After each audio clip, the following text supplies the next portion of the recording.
penggantian jok mobil ini. Maksudnya penggantian cuci. Jadi kan ceritanya di adegan rekonstruksi 21. Di situ ada JPU, ada kami tim kuasa hukum, ada tersangka sendiri. Pada saat saksi mengatakan, apa yang kamu lihat di sini? Ini polisi yang ngomong. Saya lihat darah semua di sini.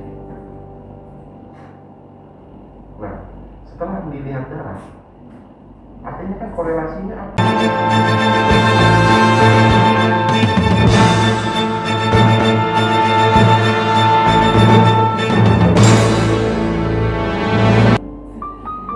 Oke, semua standby. Oke, standby sebelum dimulai. Oke. Oke, 3, 2.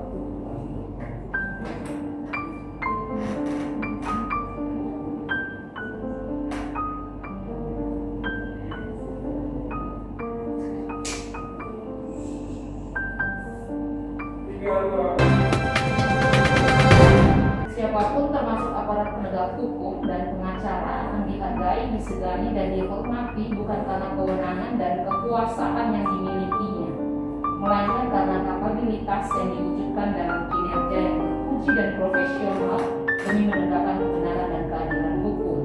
Dan kewajiban mereka yang utama dalam menegakkan keadilan hukum itu adalah dengan melakukan hal-hal yang benar dan pantas.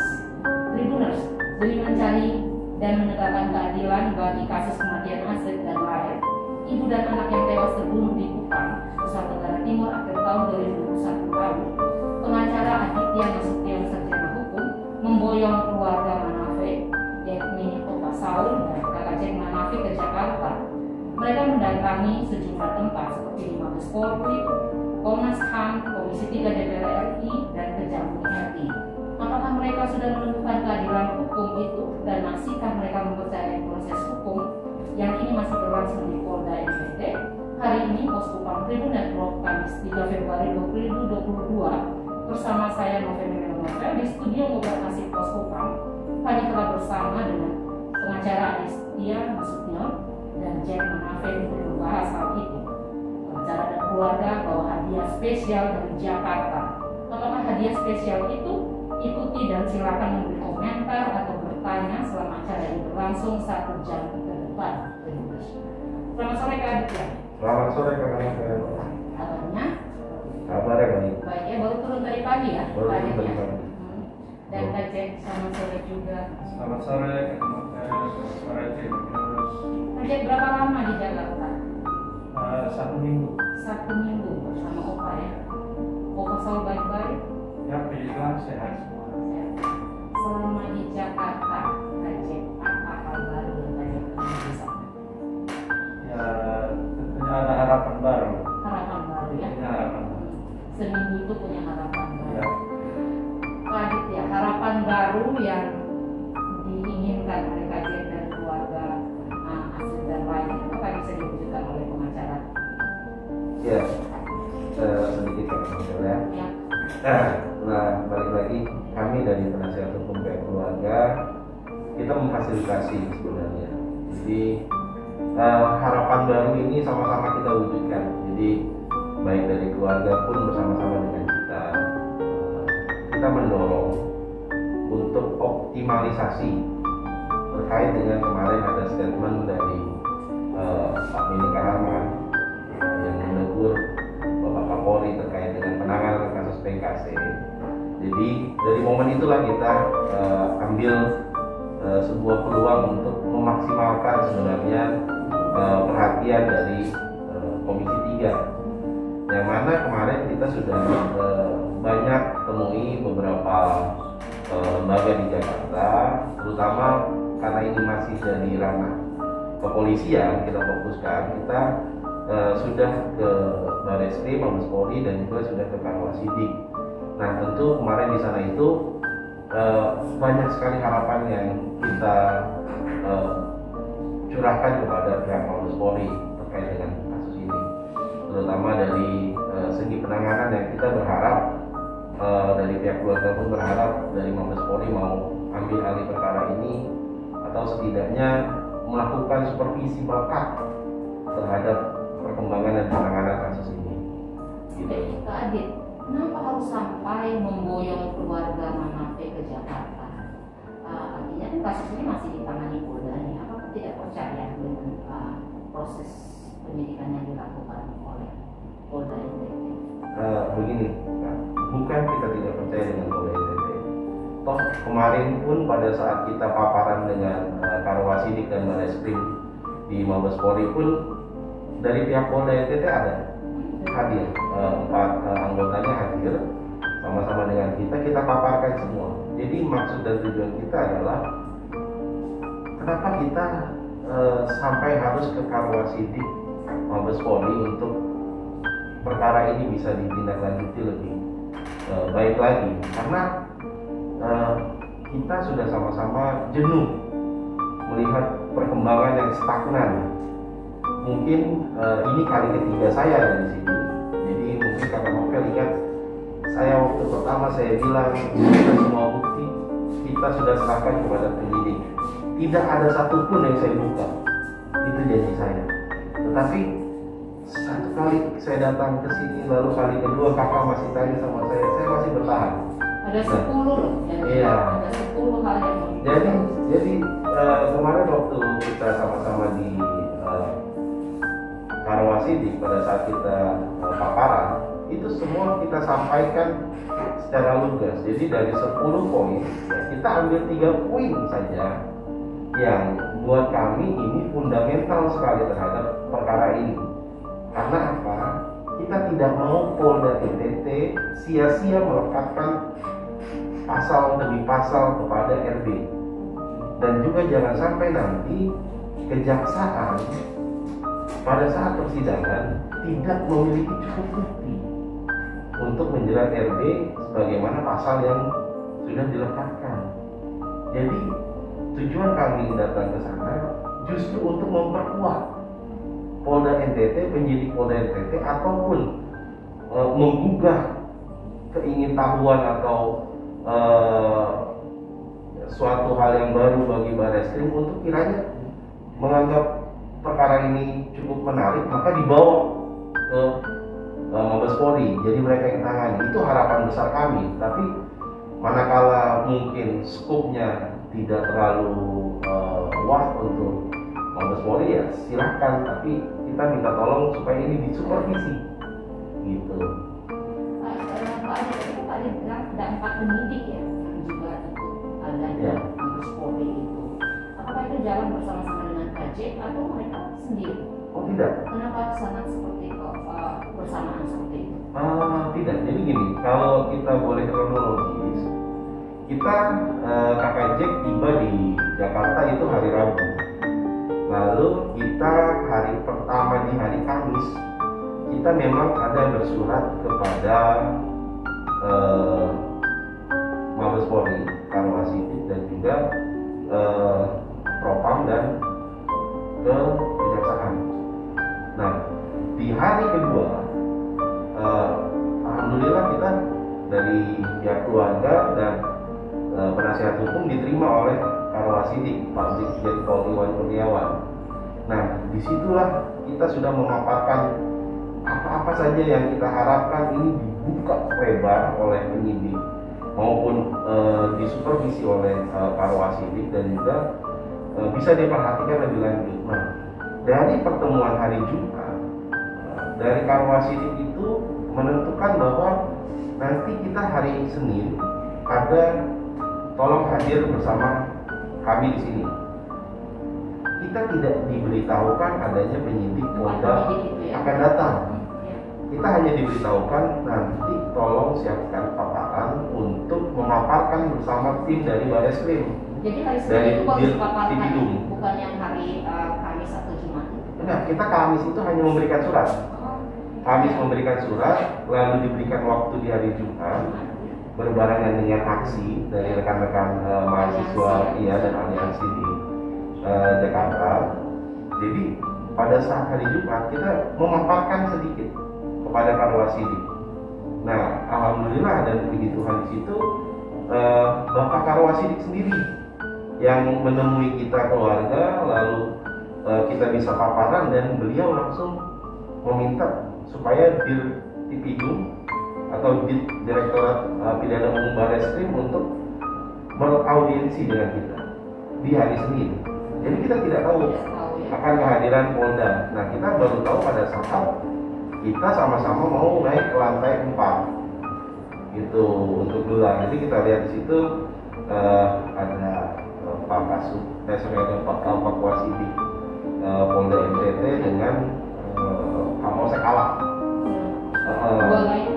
Dua lainnya penyidik di Polda kalau nggak salah.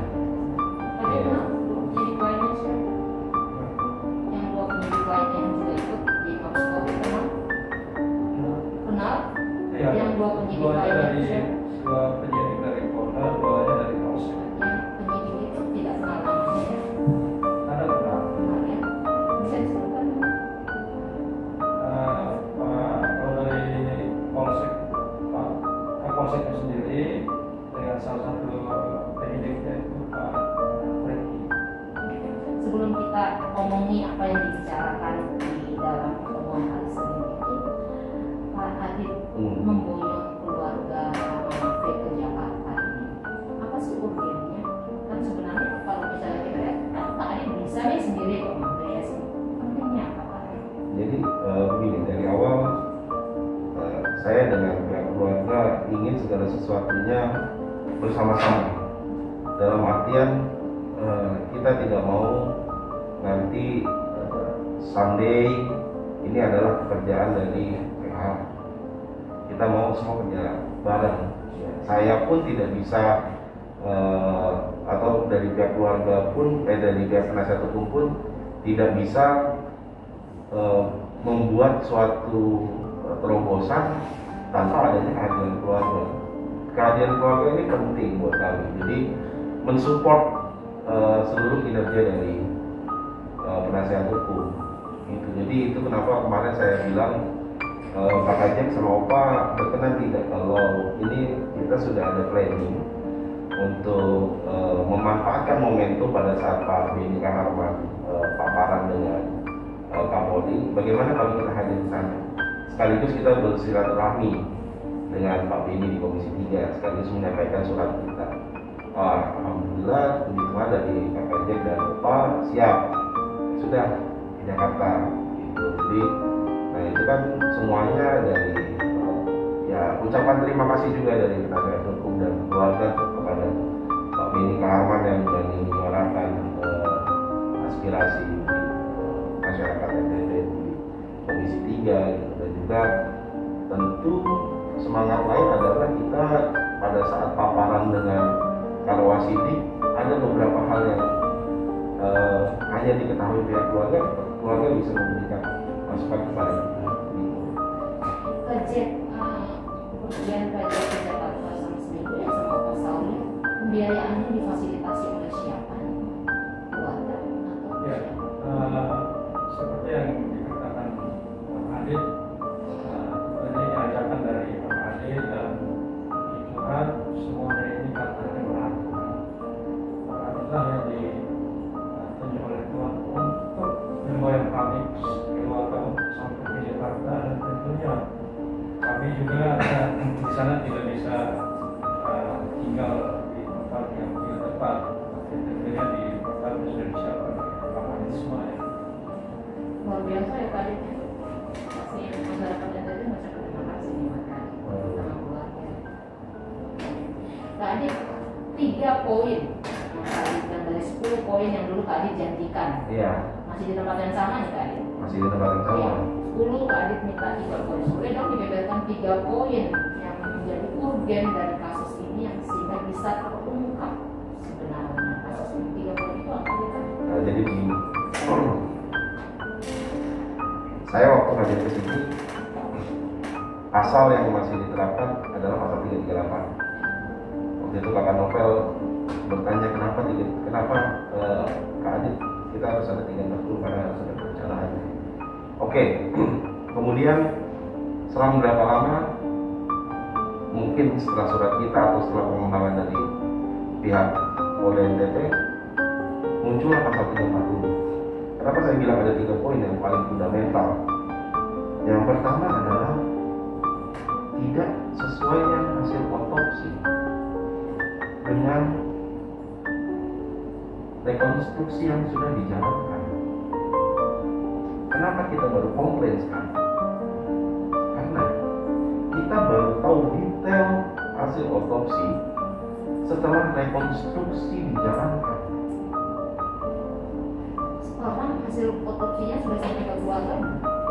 Keluarga belum terpegang, keluarga hanya dibacakan. Dibacakan.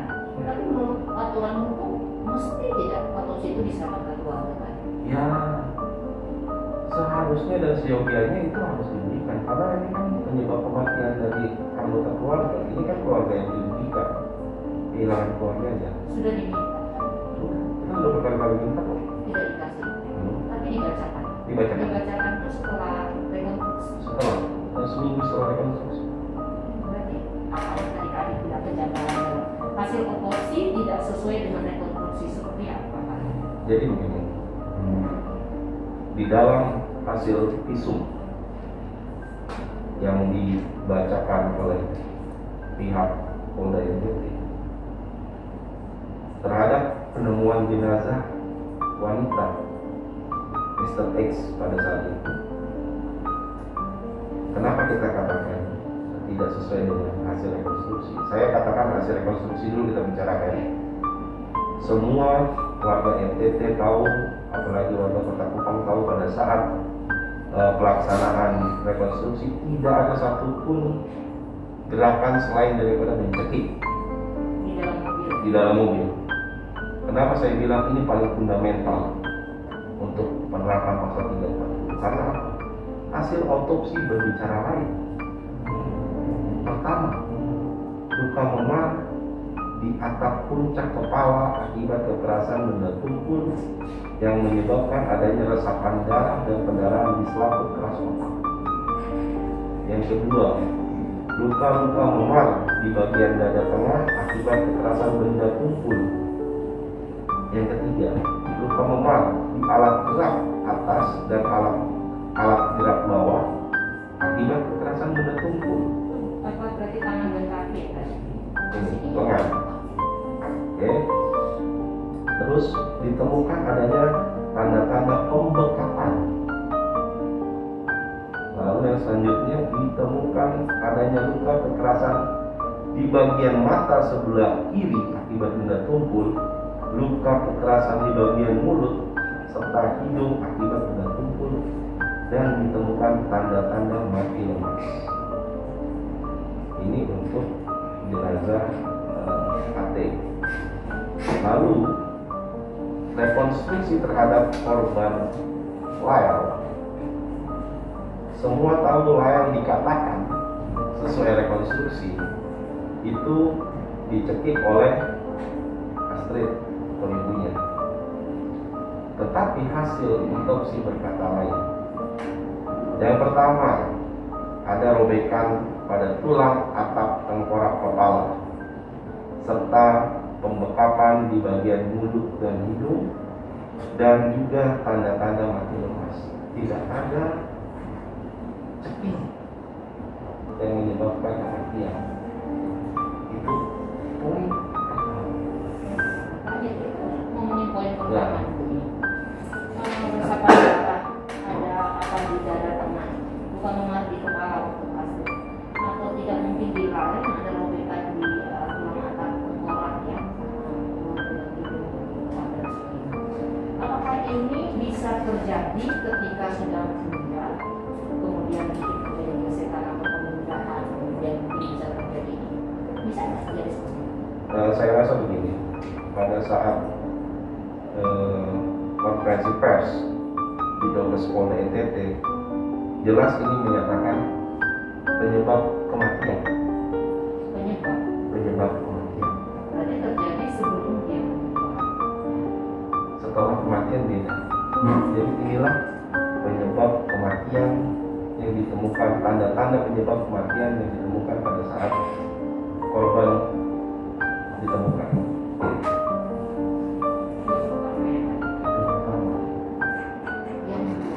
Yang kedua, kita jelas merujuk pada kejanggalan yang pertama. kita jelas tahu dan mungkin publik juga sudah tahu bahwa rekonstruksi kasus pembunuhan ini hanya berdasarkan keterangan dari tersangka RB, yang mana keterangan tersangka RB ini dikaitkan atau disamakan dengan GPS mobil. Nah, ini saya sudah sampaikan di Biro Wasidik bahwa kalau hanya berdasarkan bukti dan keterangan saksi dari tersangka RB, perkara ini dimajukan, maka sangat lemah. Kenapa? Karena artinya kalau yang kita tahu ya, GPS itu kan sangat detail ya, dan mungkin bisa dikatakan tidak akan berbohong ya. Ketika mobil di mana, GPS akan di situ, bukan tahu dan apa yang jauh dari GPS. Begini, semuanya sudah tahu dan sudah diumumkan bahwa yang digunakan adalah mobil rental, novel, ya. Mobil rental itu bisa kemanapun, bisa berhenti dimanapun, tidak ada yang tahu, bonus. Lalu pertanyaan saya, apakah GPS bisa membuktikan apa yang sedang si penyewa lakukan di dalam? Dengan siapa dia di dalam? Lalu apa yang dia perbuat di dalam? Tidak bisa. GPS hanya tahu mobil itu kemana, tapi tidak bisa dideteksi siapa yang ada di dalam. Exactly. Kalau saya di posisi pengacara tersangka disangkakan dengan hal-hal demikian, kalau saya tidak melakukan pembunuhan atau saya melakukan kejahatan lain, misal saya melakukan kekerasan saja, saya dituduhkan karena hasil GPS klien Anda itu dari A ke titik A ke titik B ke titik C, lalu saya akan bilang kepada jaksa, ini tidak bisa dibuktikan, ini hanya menunjuk. Sedangkan saya akan bilang kepada klien saya, cabut keterangan kamu sesuai BAP, katakan yang sejujurnya di pengadilan. Lalu jaksa akan berpegang pada apa? Mana lagi bukti yang bisa menguatkan? Kita mau mensupport penyidik dengan masukan seperti ini. Yang saya harapkan satu, penyidik lebih aware terhadap perkara ini. Jangan perkara ini dianggap perkara biasa. Jangan perkara ini dianggap perkara, ya sudah, karena sudah ada tersangka, udah. Tidak. Karena tersangka sudah mengaku. Yes. Jadi kenapa? Konteks hukum di Indonesia, pembuktian segala sesuatu yang dikatakan itu harus bisa dibuktikan. Oke Pak Andi, kalau harus tergantung pembuktian, kalau kejadian ini akan terjadi di pengadilan seperti itu, si Randi tersangka tarik semua ucapannya, kemudian GPS itu akan tidak menjadi bukti yang penting tentang siapa orang di dalam. Pembuktian seperti apa yang mesti dilakukan? Ya sekarang begini, kalau kita mau bicara pembuktian, maka kita harus melihat secara aturan hukum, keterangan saksi, bukti, petunjuk, lalu baru didengarkan keterangan dari terdakwa atau saksi tersangka. Ini paling terakhir, harus dianggap ini ada atau tidak ada. Nah, kenapa saya bilang harus ada saksi yang digali keterangan yang digali? Harus ada bukti yang lebih kuat yang bisa menunjukkan terjadinya suatu tindak pidana. Karena tanpa dua alat bukti pertama dan kedua ini, bukti petunjuk atau keterangan petunjuk itu tidak akan bisa berdiri tegak. Kita harus tahu bagaimana kita bisa menyatakan bahwa di dalam mobil rental terjadi pembunuhan. Misalnya di jok belakang ada si Fulan yang duduk dan menyaksikan pertengkaran antara suami dan istri di sana. Maka GPS didukung oleh keterangan saksi. Dan GPS itu memang harus didukung oleh keterangan. Tapi kalau tidak ada saksi pun yang berada di dalam mobil itu dan membuktikan keterangan seperti itu, bagaimana? Berarti apakah kasus ini kemudian tidak bisa dinaikkan ke pengadilan atau mungkin ketika di pengadilan akan terjadi sia-sia? Jadi begini, ada yang masih belum dimaksimalkan atau kita tahu luar biasanya masyarakat NTT, ada TPFI dari Pabuang sini, ada aliansi, ada kemarin kita dengar MUI pun bersuara, lalu Sinode pun mendukung. Banyak yang masih belum didalami. Sekarang apa susahnya menarik data provider milik AT? Apa sih susahnya? Disitulah kunci. Tapi setahu Pak Adit, itu sudah dilakukan oleh penyidik belum Pak Adit? Kalau kemarin semua data-data bukan hanya dari Pak Adit, tapi tersangka Randy, dari korban Astrid. Kalau menurut keterangan mereka sudah, tapi masa sih tidak ada pembuktian? Sekarang saya tanya begini, sekarang saya kasih tahu begini. Kakak korban ini dikirimkan pesan 1 bulan sebelum bulan Agustus oleh salah satu saksi. Apakah pernah kakak korban ini dikonfrontir dengan yang mengirimkan pesan yang sekarang menjadi saksi? Kan tidak. Dibuka dong data percakapannya. Karena kakak korban mengatakan bahwa ada ancaman. Kenapa tidak dibuka? Kenapa tidak dikonfrontir? Sama-sama di Kota Kupang, sama-sama di NTT, tidak perlu buka data. Mana handphone kamu? Mana handphone kamu? Selebgram. Benar sih. Kajian diperiksa tidak? Diminta keterangan dari Polda. Ya, terakhir di Polda 1 kali diperiksa, tetapi itu dipertajam lagi keterangan saya atas peristiwa penjemputan awal, saat penjemputan awal oleh si Arca. Nah, itu saja, tapi konfrontir dengan saksi lain tidak ada sama sekali. Kajian juga memberikan informasi ya kepada penyidik bahwa tentang terkait SMS atau WA atau Ya, apa sudah. Kalau saat awal laporan kami tanggal 3 November itu sudah diberikan semua, termasuk status Facebooknya Astri itu tanggal 5 dan 6 Juli 2021 dia berlanjut sampai dengan bulan Agustus itu ada status itu sudah dikasih semua kepada penyidik, dan tentunya harapan kami keluarga pasti didalami karena ada petunjuk di situ. Tapi kajian belum dipanggil lagi untuk dikonfrontir. Sama sekali tidak ada di Polda, cuma 1 kali itu dipertajam keterangan saya kaitannya dengan keterangan Arca saat penjemputan awal. Cuma itu. Apakah itu artinya? Apakah artinya bahwa keterangan dari keluarga itu tidak diberikan oleh penyidik? Ya kalau begini kita bicara profesional, Ya. kan jelas masih banyak yang belum didalami. Sekarang kita pernah dengar tidak pemilik rental diperiksa,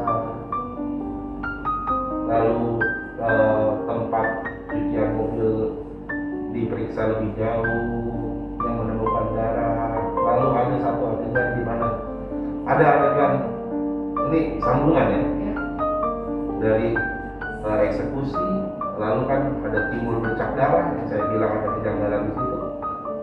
Nah, lalu ada penggantian jok mobil ini.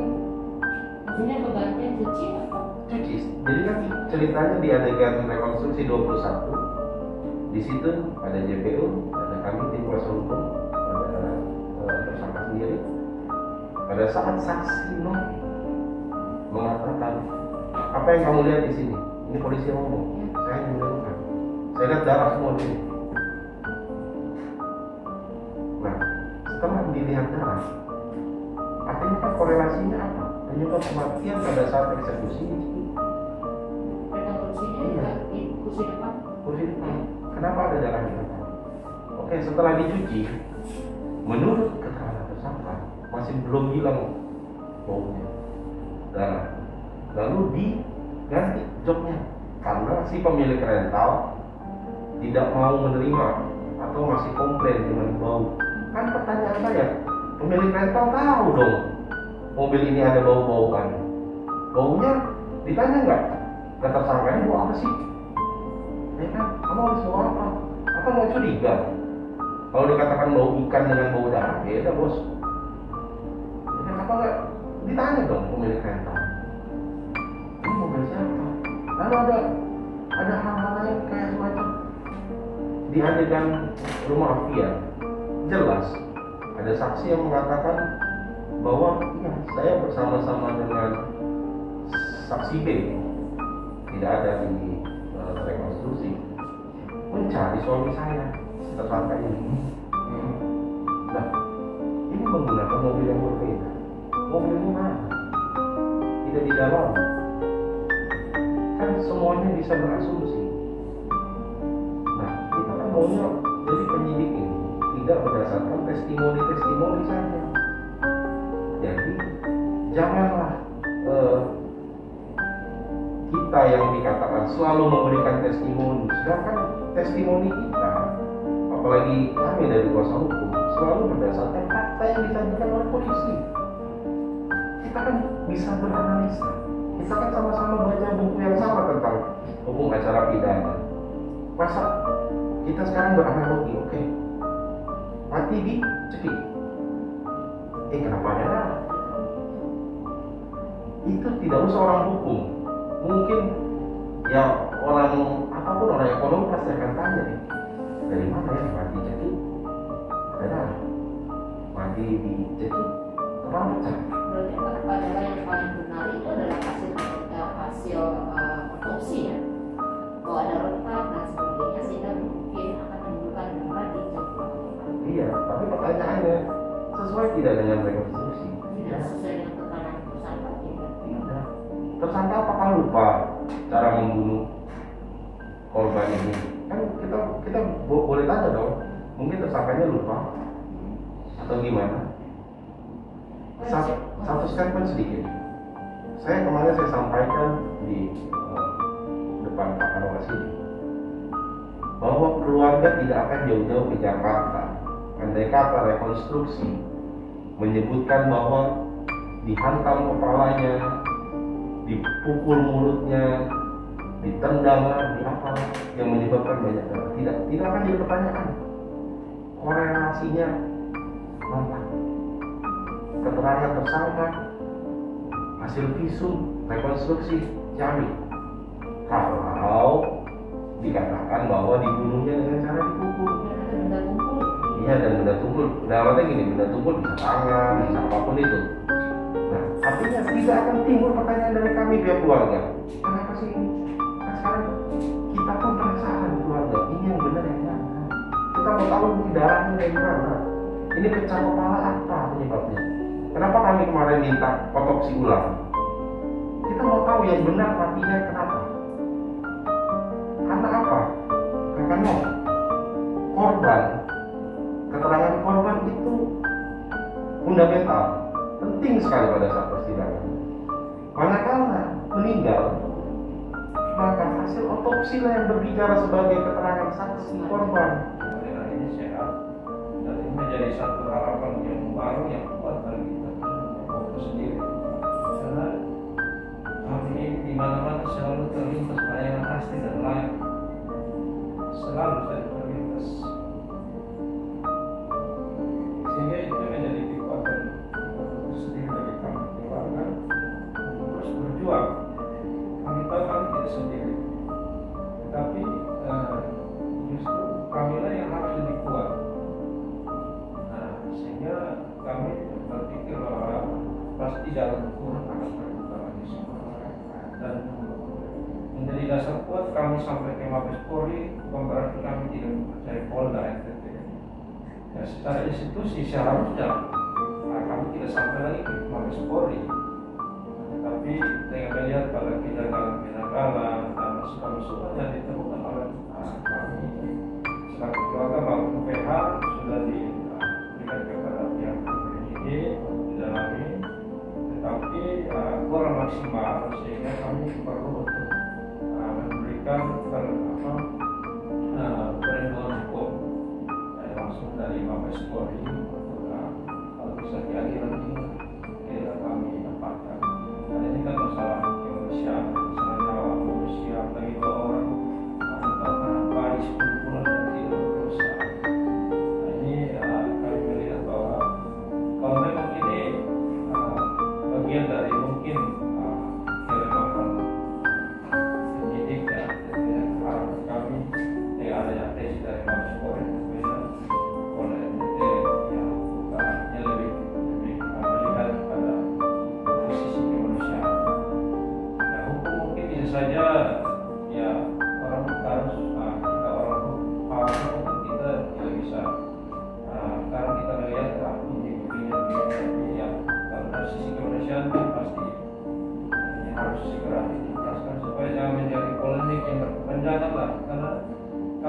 keluarga juga sampai dengan saat ini kami dipusingkan dengan berbagai macam opini dan langkah-langkah yang dilakukan oleh orang-orang bahkan kelompok-kelompok tertentu yang bisa saja terdampak bagi kami secara hukum.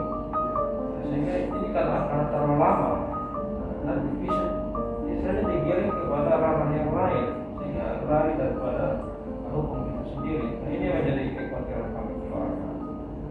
Sebab itu kami bersyukur ANP ini sungguh untuk pihak kami yang benar-benar bekerja dengan tulus dan sungguh dalam keluarga, sehingga langkah-langkah hukum yang diambil sampai detik ini sangat-sangat membantu keluarga dan tentunya pada pihak penyidik juga, baik di Polda maupun sampai Mabes.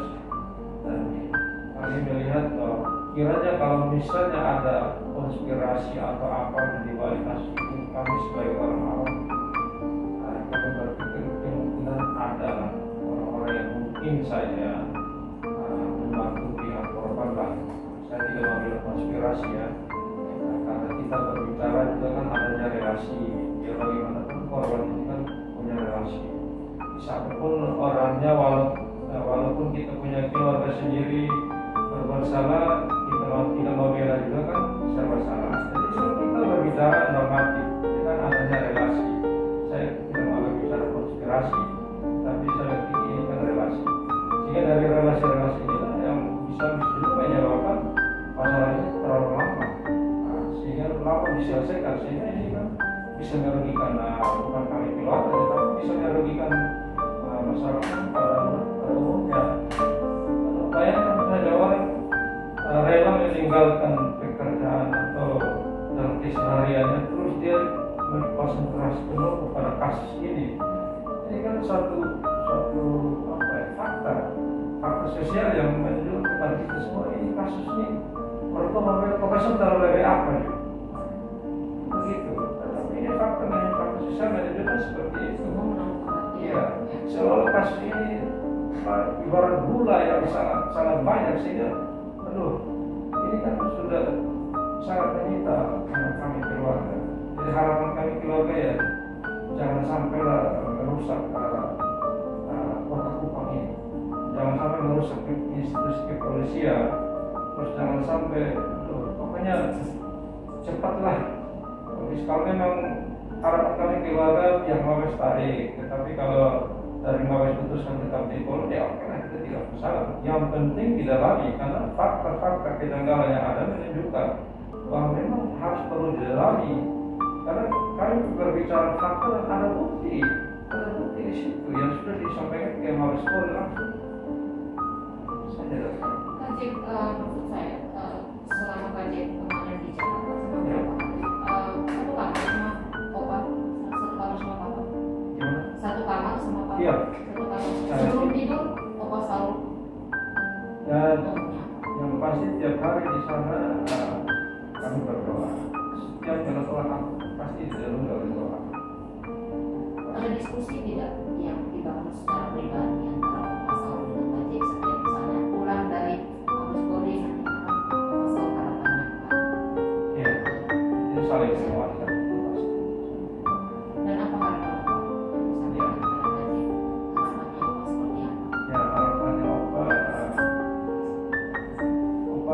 Dia lebih banyaknya kepada layan. Dan seandainya kalau cuma Astri sendiri, ya kalau sampai larut begini kita ya sudahlah, tarik masalahnya, sudah tutup, sudah usah kita ikhlas. Tapi layan ini, bagaimana mungkin bayi umur 10 bulan terus dihabisi dengan cara-cara yang sangat tidak manusiawi? Itu siapapun keluarganya tidak akan terima sampai dimanapun. 7 turunan tidak akan terima. Tapi bagaimana anak umur 10 bulan yang belum punya relasi dengan siapa terus dihabisi dengan cara yang sangat tidak manusiawi. Nah, ini kan sesuatu yang sangat merusak sebetulnya. Ya, merusak. Ini kan akan menjadi pembelajaran bagi orang ketika proses hukum ini tidak berjalan tidak sesuai harapan orang. Itu menjadi pelajaran terus bagi orang-orang yang bisa saja kita bunuh orang biasa-biasa saja, ya kan? Kita bunuh orang sudah 5 tahun selesai, padahal 2 nyawa. Bagaimana mungkin bunuh orang terus biasa-biasa saja? Seandainya keluarga kita dibunuh, terus bilang biasa-biasa saja, kamu ngomong biasa-biasa apa? Ini kan sesuatu yang menghasut sebetulnya. Jadi opini-opini tersebut dikurus sama terbuka. Banyak ya, Bang Adit saja, artinya omong saja ada. Ya, bagaimana kok pihak pelaku sendiri kok ngomong seperti itu? Kami sudah keluar, sudah minta maaf. Apakah lagi kami minta maaf di video tadi? Sangat lucu sekali. Sehingga jangan menggiring kami kepada situasi yang lu siapa? Gitu. Lu keluarga siapa? Ya marga kami Manafe banyak, tapi kami juga belum tentu saling mengenal. Dari foto-foto dulu siapa? Ya, bahasa-bahasa itu kan sering saya lihat di Facebook. Ini kan sudah mengiring kami pada satu kira yang ini pembunuhan karakter. Adik kakak hal itu tidak terlalu apa harapannya lain? Simpel. Polda harus mendalami perkara ini lebih detail dan terbuka kepada pihak keluarga. Itu saja. Kita yang bisa sejalan dengan pihak Polda memberikan informasi. Itu. Penyidik Polda lebih mendalami perkara ini lebih detail sehingga bisa diterima oleh keluarga dan kasus ini akan terungkap dengan baik, benar, dan berkeadilan dan kebenaran gitu ya Kak Jack. Kak Jack, pesannya apa buat netizen Kak Jack? Untuk netizen pesannya Kak Jack ya. Ya, untuk netizen yang pastinya banyak yang berdoa support semua. Tapi kembali lagi keluarga mau bilang bahwa jangan sampai kasus ini kemudian menimbulkan masalah baru, terutama relasi. Walaupun di Facebook, media sosial, ya dunia maya, tapi kata orang hukum kita hukum berapa luas sih? Pasti kan akan ketemu juga. Jadi janganlah kemudian menimbulkan satu masalah baru dan tentunya akan berdampak juga kepada sisi kehidupan yang lain. Ini yang harapan kami keluarga. Jadi kalau memang terlalu lama ya sudahlah, netizen mundur sudahlah. Tak usah toh yang ketong lah. Biar ketong yang jalan sendiri, lebih aman. Kalau memang artinya dukungannya terus menimbulkan masalah baru ya, yang kalau sampai menimbulkan apalagi menimbulkan keluarga, kami bukan mencari tahu, tidak ada. Ini memang nyawa manusia, bro. Ini jangan sampai menjadi bias. Ini saya pesan kami. Tapi tentunya doa yang terbaik tentunya akan kami ajarkan kepada semua saudara netizen di mana saja berada dan telah mensupport, bahkan lebih dari itu, memberikan doa dan memberikan sumbangan. Apabila kita bicara sumbangan, itu sangat-sangat luar biasa, Tapi ada juga memanfaatkan situasi ini untuk menyerang kami pribadi, tapi ini sangat-sangat tidak manusiawi. Kami sudah kehilangan 2 nyawa, terus kami diserang lagi. Terus kami digiring kepada satu persoalan menjadi realita yang siapa sih? Ini kan sudah jadi hal yang tidak masuk akal lagi lah. Di sisi kemanusiaannya ini sudah sangat-sangat sudahlah, bubar sudahlah. Itu saja.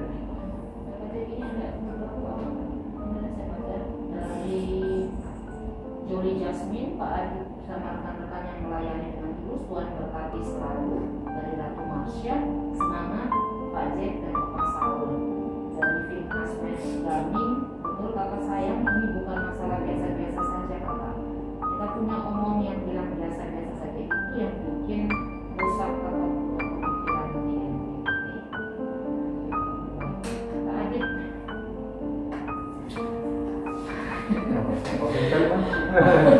kopi dulu. Kak Adit, bagaimana nih harapan Kak Adit untuk aliansi ya? Artinya aliansi ini kan juga sudah bergerak bersama keluarga untuk upaya mengungkapkan kasus mutilasi dan aksi ini sampai jadi keadaan ini. Dan ada pesannya atau harapannya kepada aliansi ini? Ya, harapan kami tetap kawal kasus ini. Jadi kami dari pihak keluarga dari Pak Hendrik maupun Pak Saul dan keluarga ya, mengucapkan terima kasih ya sebesar-besarnya aliansi luar biasa, aliansi di NTT, aliansi di Jakarta yang kita boleh bilang rela sampai jilid berapa, jilid 6 di sini, lalu di Jakarta sudah berapa jilid itu. Jadi kami berterima kasih dan tentunya kawalah kasus ini secara subjektif, secara objektif, dan juga tolong tetap tanya segala sesuatunya kepada pihak keluarga inti. Jadi berkoordinasi. Jadi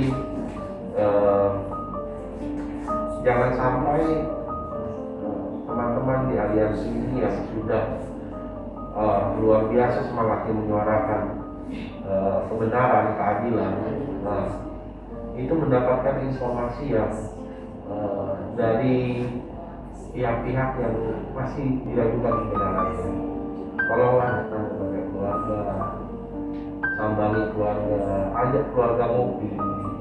Bagaimana kakak itu selama di Jakarta? Apa perkembangan di Jakarta?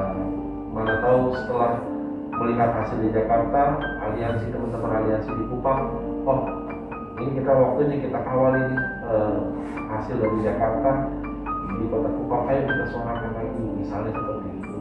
Jangan sampai kayak seperti kemarin kita di Jakarta, tiba-tiba ada caption, saya nggak ada Facebook ya, tidak saya lihat di situ ada netizen bilang yang membangun opini bahwa sia-sia keluarga dengan PH di Jakarta. Itu karena PH tidak bisa menjawab 5 pertanyaan yang diajukan oleh polisi. Nah, kita semua bingung. Ini orang bawa omong dari mana sih? Jangan sampai kalau saya iseng-iseng, saya bisa laporkan itu pencemaran nama baik. Saya iseng nih, saya laporkan itu pencemaran nama baik. Saya minta usut siapa yang punya statement kayak gitu. Ya, jangan main-main sama saya. Dalam artian saya tidak ada tendensi apa-apa. Saya kenal Kakak Jack dan keluarga kurang lebih baru 2 bulan. Dan saya tidak ada, saya mau ambil apa dari sini? Saya mau cari panggung lah, nggak perlu saya panggung. Tidak ada kepentingan apapun selain kepentingan untuk kasus Kemanusiaan ini aja. dengan baik. Saya kemanusiaan aja. Jadi kayak netizen tiba-tiba ada yang bilang seperti itu. Netizen tahu fakta dari mana? Kenapa dia bisa bilang seperti itu? Apakah dia ada di Jakarta? Lalu dia katakan, percuma saya datang ke Jakarta, bos. Rumah kita di Jakarta, bos. Kita di Kupang kerja saja, karena ada kantor perwakilan di sini. Jadi kalau dikatakan saya jauh-jauh ke Kupang, saya jauh-jauh ke Jakarta sia-sia. Justru Kakak Jack tahu sendiri, saya pada saat hari Kamis saya tidak bisa hadir, hari Jumat saya ada rapat, saya baru bisa dampingi keluarga itu di hari Senin. Dan keluarga sama-sama tim kita di Jakarta.